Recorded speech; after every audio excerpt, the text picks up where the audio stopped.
గణేశాయ నమః, గాయత్రీదేవి నమః, మహాసరస్వతి నమః, మాతాపితృభ్యో నమః. ముందుగా ప్రేక్షక వీక్షణ మహాశీలందరికీ కూడా నమస్కారం.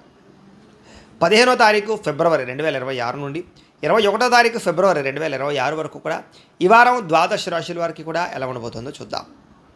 అయితే ముఖ్యంగా 15వ తారీఖున ఫిబ్రవరి 15వ తారీఖున మహాశివరాత్రి వచ్చింది. ప్రతి ఒక్కరు కూడా శివారాధన ఖచ్చితంగా చేయాలి, చేస్తారు.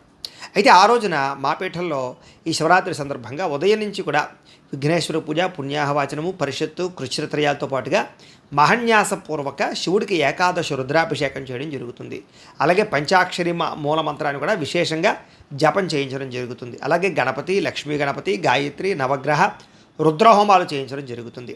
అంతేకాదు ప్రదోషకాలు అంటే రాత్రి సమయంలో లింగోద్భవకాలలో కూడా ఈశ్వరుడికి విశేషంగా అభిషేకం చేయించడం జరుగుతుంది. మొత్తం అనేక రకాల 108 రకాల మూలికా ద్రవ్యాలతోటి ఇవన్నీ చేయించిన తర్వాత వీటికి సంబంధించినటువంటి ప్రసాదాన్ని మీకు కొరియర్ ద్వారా పంపించే ప్రయత్నం కూడా చేస్తాం. కాబట్టి ప్రతి ఒక్కరు కూడా ఈ శివరాత్రి రోజు చేసేటటువంటి అద్భుతమైనటువంటి ప్రక్రియలో అందరూ పాల్గొనవచ్చు. దీనికి మీ గోత్రాల పేర్లు మాకు తెలియజేసినట్లయితే మీ గోత్రాల పేర్లు మేము రాసుకుని ఈ యొక్క అభిషేకాలు, పూజలు, హోమాలన్నీ నిర్వర్తింపచేసి వాటికి సంబంధించినటువంటి ప్రసాదాన్ని మీకు కొరియర్ ద్వారా పంపించే ప్రయత్నం చేస్తాం. కాబట్టి ఇందులో పాల్గొనడం వల్ల ఎటువంటి కోరిక నెరవేరుతుంది, ఎటువంటి సమస్య అయినా పోతుంది. దీనికి అయ్యేటటువంటి రుసుము ఎంత అయ్యా అన్నట్లయితే కనుక 2000 రూపాయలు మాత్రమే. కాబట్టి ప్రతి ఒక్కరు కూడా శివరాత్రి వచ్చేసేటటువంటి అద్భుతమైనటువంటి మహాకార్యక్రమంలో పాల్గొనే ప్రయత్నం చేయండి అని తెలియజేస్తూ, అలాగే మనకి ఈ వారం ద్వాదశ రాశుల వారికి కూడా ఎలా ఉండబోతుందో చూద్దాం. ఇక కన్యా రాశి వారి యొక్క ఫలితాలు. అయితే ఈ వారం మీ గోచార గ్రహగతులు కనుక చూసుకున్నట్లయితే ఇబ్బందులు ఎక్కువగా కనపడుతున్నాయి, జాగ్రత్తగా ఉండాలి. ముఖ్యంగా నిద్రాహారాల విషయంలో ఎక్కువ జాగ్రత్త తీసుకోండి. సమయాన్ని తినడం, సమయాన్ని పనుకోవడం, చాలా జాగ్రత్తగా వ్యవహరించడం చేసుకోవాలి. ఆరోగ్యం పట్ల ఎక్కువ శ్రద్ధ పెట్టాలి, టెన్షన్లు తగ్గించుకోవాలి. మీరు తీసుకునే చెడు నిర్ణయాల వల్ల మీ కీర్తి, గౌరవ మర్యాదలు తగ్గడమే కాదు ఆర్థికంగా దెబ్బతింటారు. కాబట్టి మంచి నిర్ణయాలు తీసుకునే ప్రయత్నం చేయండి. ఏదో అక్రమ మార్గంలో డబ్బులు సంపాదించేయాలి, షేర్లో ట్రేడింగ్లో డబ్బులు చేయాలనుకుంటే నష్టపోతారు. ఒకసారి ట్రేడుల్లో షేర్లు పెట్టేవాళ్ళు జాతకాలు చూసుకుని బలంగా ఉంటేనే పెట్టాలి. ఇంకా ముఖ్యమైనటువంటి విషయాలు మర్చిపోవడం కానీ, చేయవలసిన పనులు వాయిదాలు పడడం కానీ, కొన్ని అనవసరమైనటువంటి నిర్ణయాలు తీసుకోవడం కానీ మిమ్మల్ని ఇబ్బంది పెడుతుంది. తొందరపాటు మనస్తత్వం వల్ల కూడా అప్పులు, రుణాలు చేయవలసిన పరిస్థితి కనపడుతుంది. జాగ్రత్త. అనవసరమైనటువంటి పనులు చేయడం వల్ల టైం వేస్ట్ అవ్వడమే కాదు, డబ్బులు కూడా వేస్ట్ అవుతాయి. ఇక మీతో కొంతమంది మంచిగా మాట్లాడి మీ సీక్రెట్స్ తెలుసుకుని బయట పెట్టి మిమ్మల్ని బ్లాక్మెయిల్ చేసే పరిస్థితులు ఉంటుంటాయి. డబ్బుల విషయంలో కూడా అంతే, జాగ్రత్తగా ఉండాలి. ఇక పెద్దవారి మనసును నొప్పించడం కానీ, ఇంట్లో పెద్దవాళ్ళతో గొడవలు పెట్టుకోవడం కానీ మీకు మంచిది కాదు.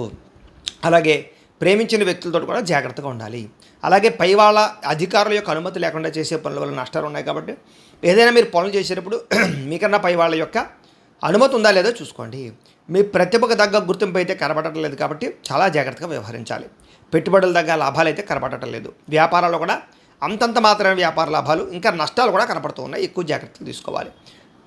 అప్పులు ఇవ్వడం కానీ, అప్పులు తీసుకోవడం కానీ రెండూ మీకు ఈ ఇబ్బందిని గురి చేస్తాయి. కాబట్టి జాగ్రత్త.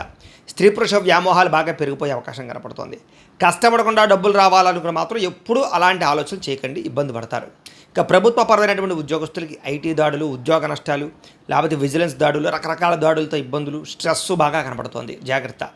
నోరు జారడం వల్ల, మాట జారడం వల్ల వివాదాలు, శారీరక కోరికలు పెరిగిపోవడము, చిన్న చిన్న అనారోగ్య సమస్యలు పెద్దవడము, దీర్ఘకాలిక రోగాలు పెరగడము, లేదా కొన్ని ఆర్గాన్ ప్రాబ్లమ్స్ తలెత్తడం జరిగే అవకాశాలు ఉన్నాయి.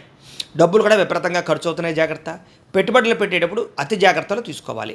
ఏదైనా భూములు, యంత్ర పరికరాలు, గృహాలు కొనేటప్పుడు అతి జాగ్రత్త వ్యవహరించాలి. ఎన్ఆర్ఐలు అంటే ఇతర దేశాల్లో ఉండే భారతీయులందరికీ కూడా ఉద్యోగ నష్టాలు, సమస్యలు ఇరుక్కునే అవకాశం కనబడుతోంది. వివాహం విషయంలో కూడా కుదిరి వెనక్కి వెళ్ళిపోయే పరిస్థితులు కనపడుతున్నాయి. ప్రేమికుల మధ్య అనవసరమైన గొడవలు పడి విడిపోయేదాకా వెళ్ళే పరిస్థితి కనపడుతోంది. అలాగే మానసిక అశాంతి కనపడుతోందని చెప్పచ్చు. అలాగే భార్యాభర్తల మధ్య కూడా చికాకులు, గొడవలు కనపడుతున్నాయి. మద్యపాన, ధూమపానం, వ్యసన పనులకి ప్రమాదాలు కనపడుతున్నాయి. రాత్రి ప్రయాణాల విషయంలో జాగ్రత్త తీసుకోవాలి.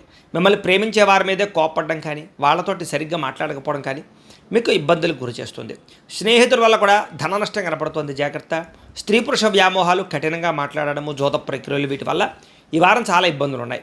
విద్యార్థులు కూడా ప్రేమ వ్యవహారాల వల్ల, సెల్ ఫోన్ వ్యామోహాల వల్ల చదువు పట్ల ఏకాగ్రత తగ్గడము, మీరు అనుకున్న గోల్స్ రీచ్ అవ్వలేకపోవడము, కంప్యూటర్ పరమైనటువంటి ఈ ఎలక్ట్రానిక్ పరమైనటువంటి నాలెడ్జ్ విషయంలో కొంచెం కన్ఫ్యూజన్ కనపడుతుంది.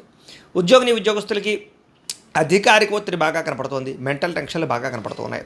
స్త్రీలకు కూడా పరపురుష వ్యామోహాలు బాగా కనపడుతున్నాయి. తప్పుడు నిర్ణయాలు తీసుకోవడాలు కానీ, అనవసరమైన వ్యక్తులు నమ్మడం కానీ, కొత్త పరిచయాల వల్ల ఇబ్బందులు కనపడుతున్నాయి. ఆర్థిక ఇబ్బందులు, మానసికపరమైనటువంటి ప్రశాంతత లోపించే అవకాశాలు, ఆరోగ్య సమస్యలు కనపడుతున్నాయి. వ్యాపారస్తులు వ్యాపారపరంగా అంతంత మాత్రమైన వ్యాపార లాభాలే కనపడుతున్నాయి. మూర్ఖంగా వ్యవహరించడం వల్ల, తప్పుడు నిర్ణయాలు తీసుకోవడం వల్ల, దురుసుగా పెట్టుబడులు పెట్టడం వల్ల ఇబ్బందులు పడతారు. కాబట్టి ఎక్కువ జాగ్రత్తలు తీసుకోవాలి. ఏది ఏమైనా కూడా ఒకసారి మీ పర్సనల్ జాతకం కూడా ఎలా ఉందో ఒకసారి చూపించుకుని, ఏదైనా దోషాలు ఉంటే వాటికి పరిహారాలు చేయించుకుని ముందరికి వేసినట్లయితే మీకు రాబోయే రోజులు శుభప్రదంగా ఉంటాయని తెలియజేస్తూ